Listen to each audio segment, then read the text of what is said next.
You are listening to Did You Hear? Did you hear? The Johnson County Library Podcast. We are coming to you from the Central Resource Library in Overland Park, Kansas. This is your Library Insider. In this episode of Did You Hear? It's a branch manager panel. We brought in 3 branch managers to talk, to compare and contrast their experiences and the differences in service populations, facilities, resources, and more. It's an excellent and insightful discussion. But first, our weekly word. Senescence, the condition or process of deterioration with age. Welcome to another edition of Did You Hear? This is our branch manager panel, and we are going to discuss everything and all things about our branches. We have 14 of them, so that's a lot to talk about. And there's a lot of differences between our branches, including our old buildings and our newer buildings, different types of communities, urban versus rural, small buildings and large buildings. But then there's the great services that you'll find at all of our branches. Before we get into all that, though, we're first going to talk to 2 of our guests. And one of them is our outgoing Central Resource Library Manager, Laura Hunt. Hello, Laura. Hello. And our incoming Central Resource Library Manager, Jared Harper. Hi, Jared. Hello. Welcome to you both. And so I guess the place I want to, I should first say congratulations, Jared, for becoming the new manager. Well, thank you. Appreciate that. And congratulations to Laura Hunt, who is going to be our new Internal Communications Manager. Thank you. So tell us really quickly, what does that involve? Internal communications? Yeah. Well, it's all about communicating what's going on in the library to staff, making sure they have the resources they need to do their jobs the best way they can for the public. And then also just building a sense of team, among the staff and helping them do their jobs the best they can. Well, great. And so you were the manager here at Central for how long? I was the manager here for 2 years. And so what advice do you have for our new manager, Jared? Well, I would say prepare to be very busy. There's always a lot going on here at Central. Okay. And Jared, where are you coming from? I am coming from most recently, the Monticello and DeSoto libraries, where I was working as a assistant branch manager of information services there. And before that? Before that, I was at Corinth and Cedar Row. And then before that, at Oak Park, both as an assistant branch manager. And even before that? Even before that, I was working here at Central as an information specialist. And so you've come full circle all the way back to Central. I have, yes. Yeah, and you've tried a number of different positions, and so you are well prepared to be a manager here at Central. I sure hope so.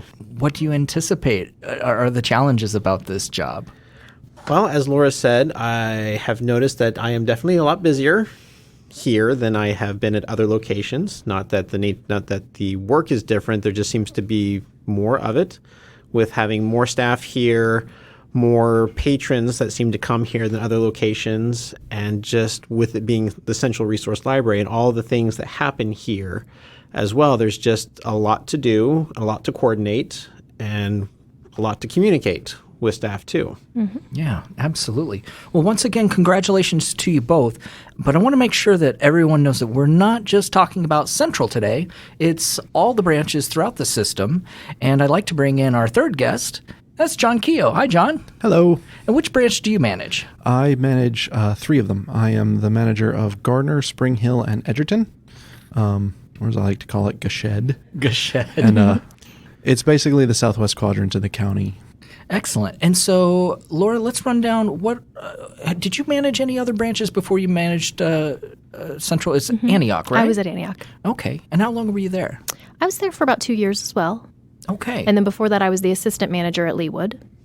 Okay. So between the 3 of you, we have a number of library branches, different sizes, different shapes, different makeups.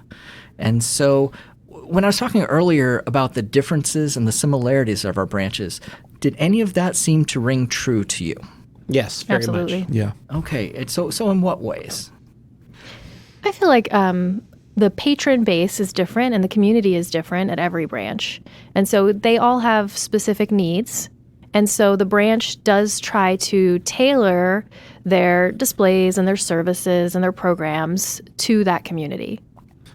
Yeah, and I find it with the 3 that I manage, Gardner is a medium-sized library. It feels and operates pretty much like you'd expect a suburban library to operate. Then you get out in Edgerton, and it's rural. I mean, you have, multi-generation farm families still out there. It feels like a small town. It's quieter. It's a slower pace. And the expectations for what the library is supposed to do for people are pretty different, honestly. Yeah. Well, let's contrast that with Monticello, where, Jared, you were the assistant branch manager. And so is that a transitioning community, would you say? Monticello, I would say it's a growing community. It's fun that you can stand up on the second level of Monticello and look out the glass windows that we have out there and feel that you are on the edge of Johnson County.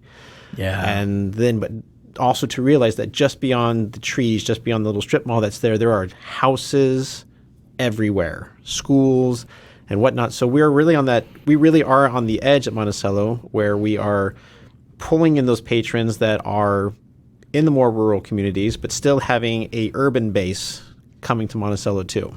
In what ways did you try to tailor your services to that community? So at Monticello, we've noticed that it is unique in the fact that we are heavily used by a younger population. Oh, really? The teens and tweens, they come to the library specifically for the meeting rooms. They come there to use the space for studying, for gathering together, for talking, for working on projects. There are 7 study rooms at Monticello, plus 2 what we call tech tables, where they can go and still collaborate and have technology to assist with that. Yeah. And then we have chairs everywhere at Monticello. And then there is power connected to those locations too. So a patron can literally go anywhere at Monticello, plop down on bring a computer, plop down on that, and plug into it and be able to study. And we're seeing there that it is mainly our youth that come and use those locations. And then our story times are huge. We have a huge base for preschool and toddlers coming to enjoy the story times that we provide. We're not seeing a lot of adult patrons coming through yet. Interesting. We were working on some programming for them to help draw them in. But one of the things we realized is that based off of the location, we didn't have a lot that would draw in a patron per se, an adult patron per se. That's very interesting. Boy, there's so many areas of what you just said I could jump into. Let's stay with the teens, because now that you're here at Central, and Laura, you can speak to this too, we do have a lot to offer the teens. There's the makerspace for one. What else? What else do we have to offer? Well, we have a really nice space for teens to hang out in. They've got computers there. And recently we've been, in the Youth Services Department, we've been partnering with the Makerspace so that Youth Services and the Makerspace work together to offer programming in that teen space. Yeah. And so that's been drawing the teens even more into the Makerspace. It's been a really cool experience. They also here will use our meeting rooms, and sometimes they'll bring games to hook up to our screens. And yeah, I think it's just one of those things, like it's very close to Shawnee Mission West. And so the kids walk over here from the high school after school, and it's a nice place to hang out. That's something that I find is really interesting about all of our branches. Some of our branches, like Blue Valley, boy, you better have a car to get there, because it's not a walkable area. John, your branch, it seems to me like they're not the teenagers after school. They're not just walking, but they're skateboarding and biking, and they're coming to your branch. Yeah, they are. And some of them do walk. A lot of them bike. Some of them drive just because the school system out there, Gardner, Edgerton, it's a single school system. So kids who live in Edgerton come to Gardner. They will stop by our branch after school, sometimes into the evenings, etc. They do homework, they hang out, they play video games. We try to be as welcoming a space as we can be for them. Are there any unique features at the Gardner Library or Spring Hill or Edgerton that to offer your teens? At Gardner, we have a dedicated teen space with some comfortable chairs, some dedicated computers. We have some metal structural poles, and we have one of them currently covered in magnetic poetry. Oh, really? And honestly, what they write is cleaner than you might expect. I hope so. Out in Edgerton, we have a little bit less. There's less youth population there than there used to be. And then in Spring Hill, it gets interesting because that building is tiny. There's not a lot of space in general. But that community is really growing, right? That community is really growing. That community is an interesting challenge for us because most of the growth is actually in Miami County. Oh, and so about 80% of the patrons of the Spring Hill branch actually live in Miami. So it sort of straddles the border that way, which, given that we're the Johnson County Library, it gets interesting. But very interesting. Well, another service population are the youngins, the little ones. And Jared, you had mentioned that the story times were just crazy popular at Monticello. Would you say that that's true at all the branches that we have represented here? Yes. Yes. I think story times are always popular. Yeah. I think some locations, they're extremely popular. Like I think Blue Valley could never offer enough story times for the patrons there. Yeah, and I'll tell you on my end, for those of us that market and promote our events and services, we want to let people know that, man, we are killing it with story time, and it's so important for early literacy. But then again, we're not trying to overcrowd the story times because it's not like we're trying to call for more people to come. Well, and that's one of the things. But you're welcome to come. Oh, absolutely. Definitely. We want as many people as possible. Gardner's kind of interesting in that sense because it's a bedroom community. It's a lot of first-time home buyers. It's a lot of new families.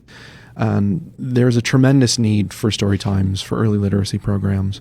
And we do probably more than you might expect given our staffing levels. We do 4 or 5 story times a week, something like that. Interesting. Spring Hill always needs more story times. Okay. They are asking for more story times. We are doing our best to give them.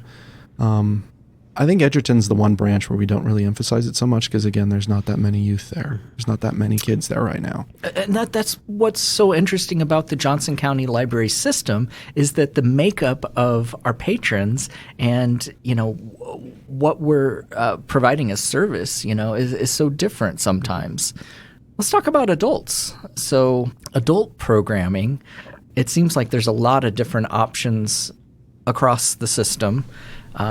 The Central Resource Library tends to get a lot of our big programs because that's where our biggest meeting room is, and we have a large gallery space. But some of our new branches are just absolutely beautiful, and they're just screaming for unique events. And we've had some at Lenexa City Center Library in Monticello. Monticello has a beautiful porch, as you mentioned before. What about our other branches?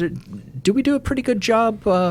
Ask rhetorically. I do think I know the answer to this one. Yes. Do we have good programs at our other branches? Yes. I do think that adults is really where we tend to tailor things a little bit more.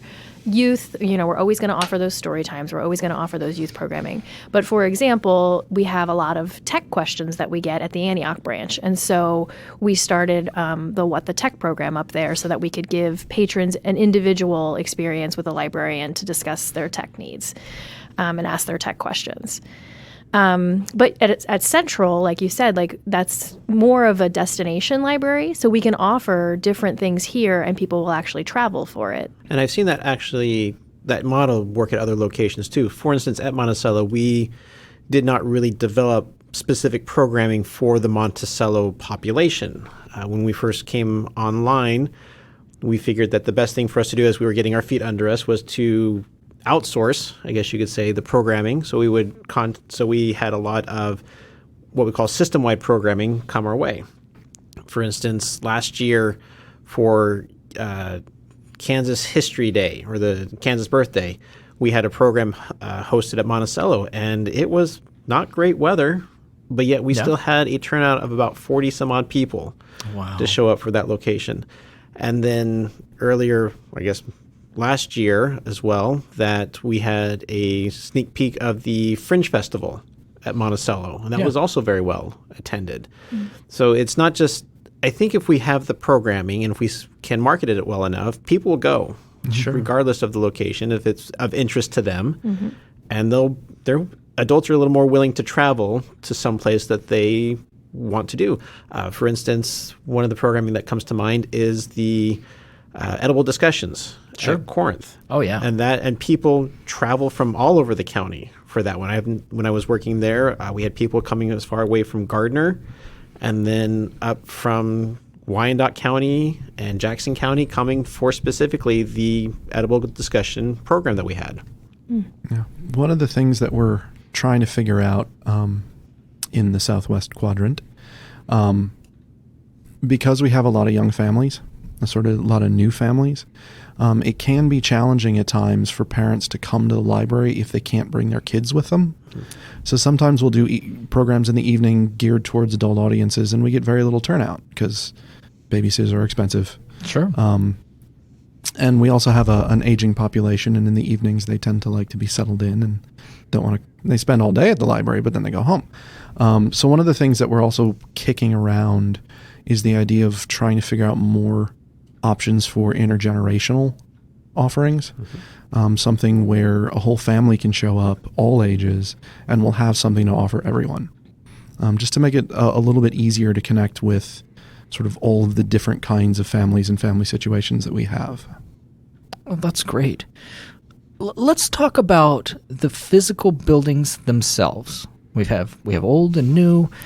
We have some bells and whistles on some of the branches that we don't have at other branches. But what are some of your favorite things about the libraries that you've worked at? They're all unique. They each have their own little quirks and things you need to know about the location. I think it's always fun, regardless of which location I go, how much patrons love the library they're at. Yeah.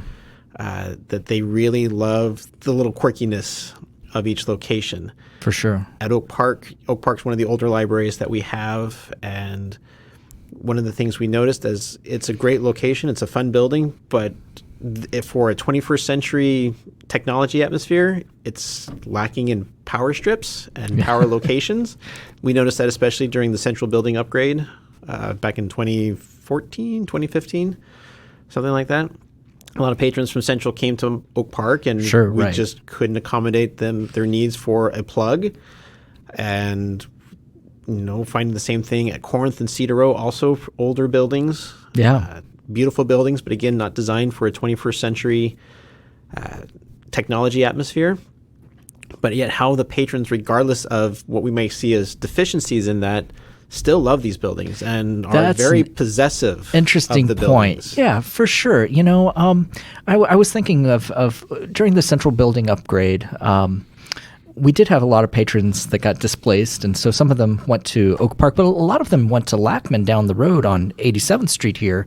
And boy, talk about a population that loved their library when they found out that we were moving down the street to Lenexa, which is this gorgeous palace of a brand new library, right?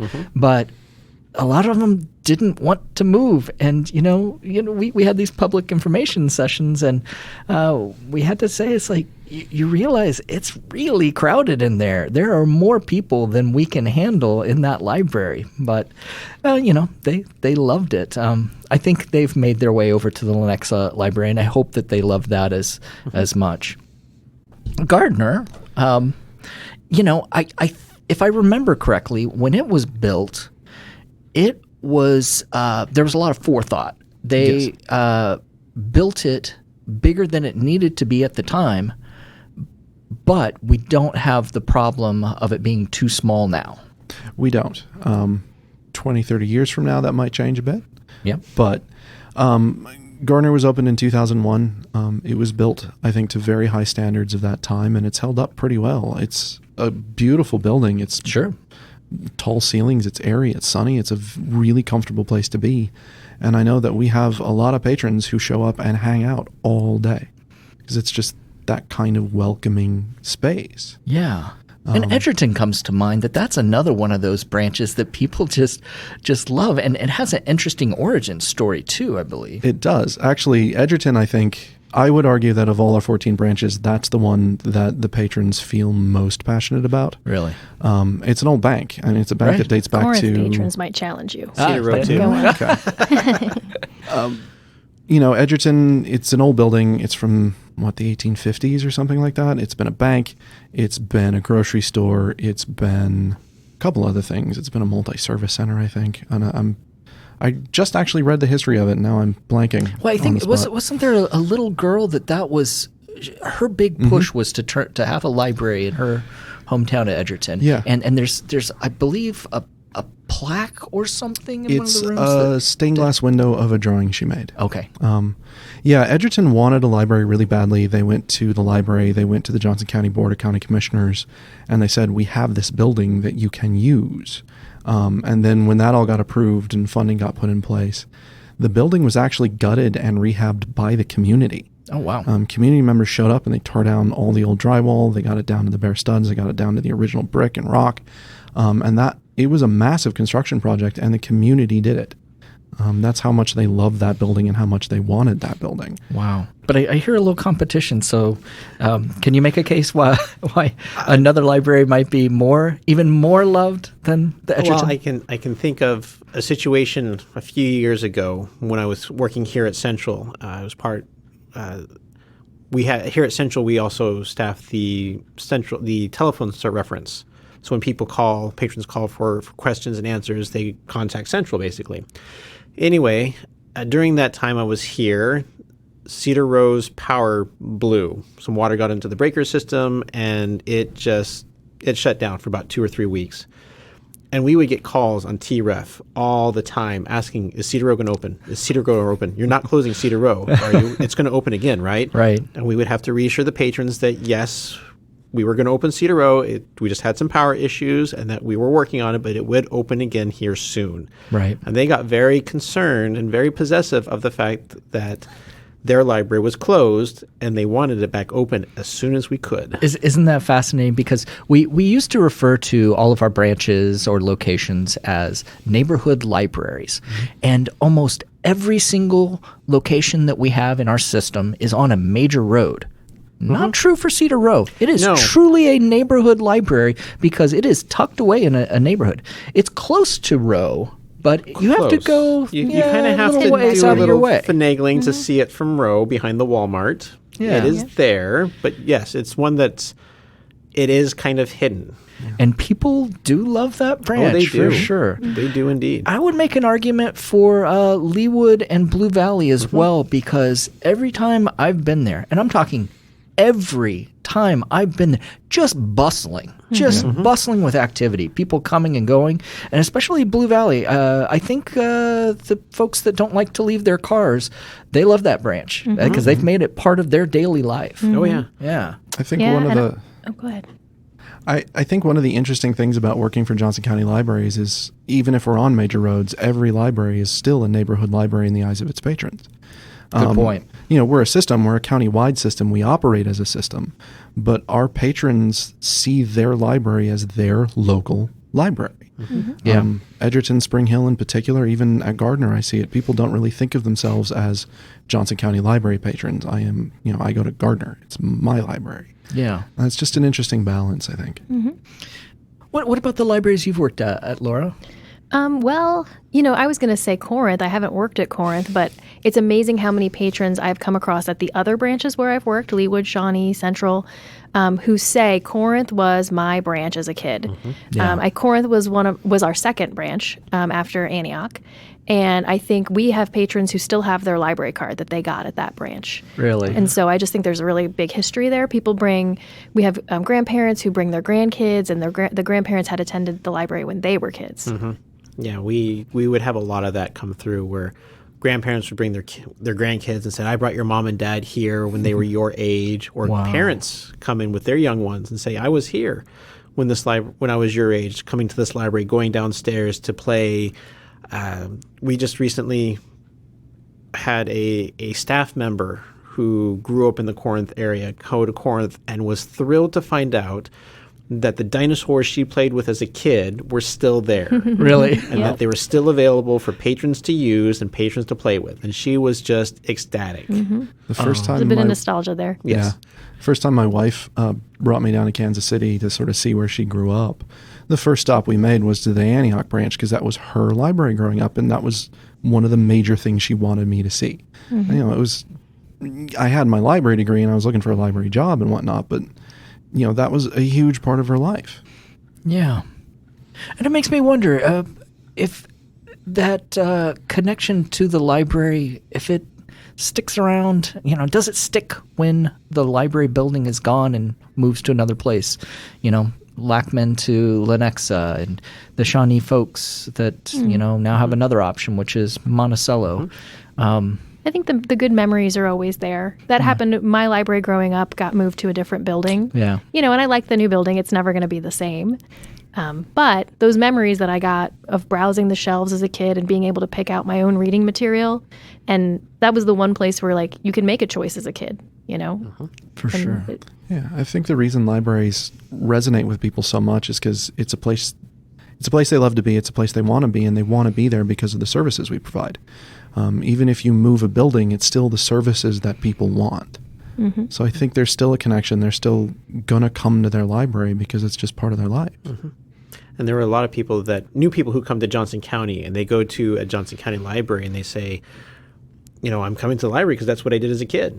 That they had those experiences with their library, and that's transferred over to a new location, a new place. And they want state even. a new state, and they want to bring that into their kids' lives. So regardless of what the location is or where it is, it still creates a memory for them that they want to share.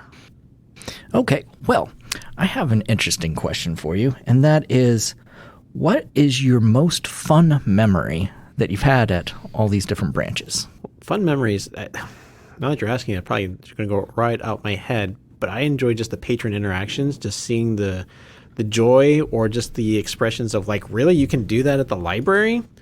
Yeah. The one that comes to mind, I was at DeSoto, actually, and a patron came through with a girl and came to understand that this girl was part of the foster care system. And during the course of her time in the foster care system, she had lost some books and had accrued a pretty substantial fine. And understanding that she had gone through some pretty hard times in her life, that we were able to do something for her, that we were able to just say, hey, we understand, and we were able to take care of that for her, that we were able to remove the fine for lost items through no fault of her own. Yeah. Just because she had been bounced around from what her guardian had been saying. And we were able to take care of that for her so that we were able to give her access again and provide her with, hopefully, a good memory of the library. Yeah. And that she'd be willing to come back again with us. Don't make a bad situation worse, you know? Give a helping hand where it's needed. What about you, Laura? I think this is more fun. That's and probably less, good. But that was a good one. That was really good. But when I was in youth services, a group of us decided to work on a Doctor Who party. And we thought it's just going to be this kind of small event for fans. Right. Oh, man. And it turned into this amazing community event where we had more than 300 people in the library. Huge. And people brought homemade Dalek robots and came in costume, and it turned out to just be this amazing event. And I was very impressed with just the commitment of people to Doctor Who and their willingness to come to the library and share that with others. And isn't that fascinating when something just, you know, blows away your expectations, that it's so surprising. What comes to mind is I put a time-lapse camera in Central for our reopening day. And it was so interesting because you start to watch it and there's a little trickle of people, and then just swarms. And it blows you away because you're like, oh my, you may not really know how much foot traffic comes through a library in a day. And I think most people don't think that. I think there are people out there that think that libraries are irrelevant, but nothing could be farther than the truth Yes. because we have, and it's a fact, we have more people coming through our doors today than ever. Yes. Yes. Agree with that. And people will say, "Oh, you're a librarian. It must be nice to read all day." Oh no. Yeah, I like to. Nope. Whenever people try to tell me that like library services are out of date or anachronistic, I always counter with they're not anachronistic, they're timeless. Ah, We serve eternal needs. Well, what fun memory do you have, John? Honestly, the thing that makes me happiest is when I'm out on the desk and there's a whole group of kids that come out of story time. Yeah. Because story time gets done, and there is a whole parade of small children and a librarian, usually with a bubble machine that's just blowing bubbles everywhere, like little soap bubbles everywhere. And just everyone's running through, and they run to go to the book bins, and they run to find something to read, and they run to play with some of the toys. And there's always at least a couple of parents who sort of apologize for the kids running, apologize for the kids being loud. And I just have this giant grin on my face because it's the happiest thing. They're just, it's the most joyful thing, and I love seeing it. Yeah. And I think that that's probably the key to every fun memory of the library is just seeing the joy and, the reward of library experiences. I think about we had astronaut Mike Massimino come to the library. And the next morning, I don't think people knew this, but there was a breakfast that was hosted by Mike Massimino, and we had our summer reading winners and their families have a breakfast with an astronaut. How cool is that? You want to see some happy faces coming out of a room. Oh my gosh, it was pretty cool. And then he stuck around and signed autographs for every single one of those kids. Cool. Wow. Yeah, it's pretty awesome. But it's fun what the library can do. I just thought of another memory that's probably a little more, not less tear jerky, but a little more fun. At Monticello, we, as you mentioned, we do have a terrace on the second floor. Right. And one of the ideas that our youth services came up with was to host a dance party on our terrace as kind of a celebration that summer is here, school is over. And we had chalk, we had bubbles, we had glow sticks. Yeah. We had a playlist that the kids created themselves. They made suggestions, and our youth librarian created this playlist based off of all their suggestions. And it was some of the most random songs that you've heard. Something about a pink pancake robot, eating robot. I don't know. It's just weird. But just the look as they were doing the hula hoops. There's this one picture that was shared with me of this little boy who's got this hula hoop and he kind of throws it in the air, and he's just got this huge grin on his face. And I can't describe it via the podcast. I wish I could show you the picture, but it is just amazing the joy he has as he is participating in this dance party. And it was well loved dance party. And there were lots of kids, lots of parents. We had one of our staff members who had a hidden talent that we didn't know, that she is a master hula hooper. I mean, she is hula hooping around her neck, around her arm, and it is a continuous motion. It's never really stopping. And we learned something new about our staff member that we didn't know before. And it was just a really cool experience to be able to provide something like that for the library. Yeah. Oh, wow. And I think that brings us to a point where we can say that, libraries are so much more than the physical building. It's the events, it's the people, it's the connections that you make, it's these experiences. Well, so today we've talked to 3 branch managers that have worked at a number of different branches, and we've talked about the differences between a lot of these branches and some of the similarities.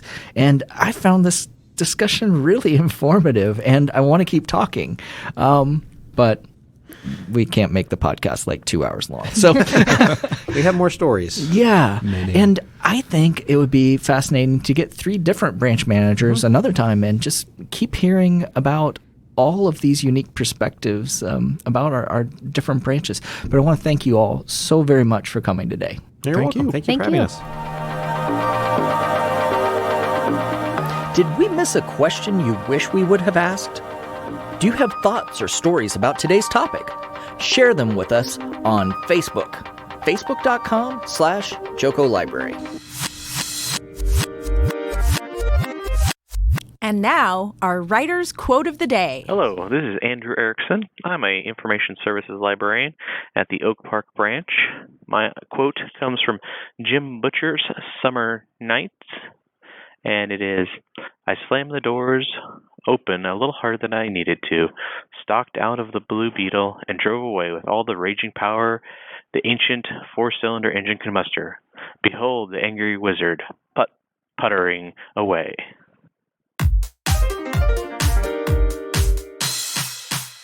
We leave you with sounds from one of our locations. It's your audio minute we call Library Zen.